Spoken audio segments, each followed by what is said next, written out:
ECCB Governor Timothy Antoine believes the pursuit of three essential areas could propel OECS countries out of their overdependence on tourism. Speaking with the media following the 23rd July meeting of the ECCU Monetary Council, the governor said it will take a paradigm shift and a growth mindset for the sub-region to work its way out of its super reliance on tourism. We can feed ourselves.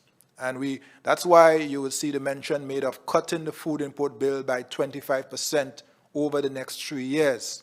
The 2019 food import bill of $1.6 billion, cutting that by 25%, that's $400 million in savings by 2023. That would create jobs, we'd be eating healthier food, which goes to better health outcomes, and we'll be saving foreign exchange. Win, win, win, win. Secondly, we have to move forward on the digitization of our economies. And people have to understand, when we speak about digital transformation, this is not about Bitcoin or crypto. I mean, a lot of times that's what people get. This is about enabling all sectors of the economy to function in a highly competitive, resilient, and productive way. I give the example all the time. A fisher ought to be able to upload his catch using his smartphone and sell that catch before he lands or she lands on shore. That is possible. That's where we need to go. That's technology for fisher folk.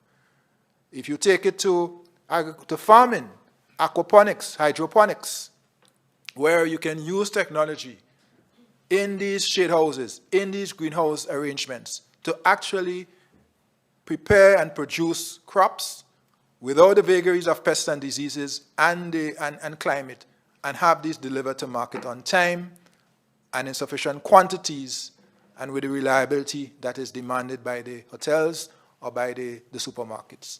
That's enabling farming using technology. So that this notion of digital transformation touches and concerns all sectors in our economy. This is not a young people thing. This is not a technology thing. This is an all sectors enabler. And that would make a big difference right now. And finally, there's a lot that could be said. I would say we now need to embrace the blue economy. Too often, we think of our region as small island developing states. And yes, we're small islands. But what we don't sufficiently recognize is that we are large ocean states. We have large oceans, relatively speaking, far bigger than our land mass and our landscapes. And it is now for us to take an approach that really addresses the blue economy, which includes tourism, fisheries, renewable energy, and a number of other things, rather than just tourism. And that requires a shift in paradigm, outlook, and a growth mindset. And so feed ourselves, digital transformation, adoption of a blue economy approach, those are three specific areas which, if addressed, will help us to address our overdependence on tourism. The ECCB governor also has been expounding the idea of innovation to achieve higher levels of socio-economic development in the sub-region. Glenn Barth reporting for SK Newsline.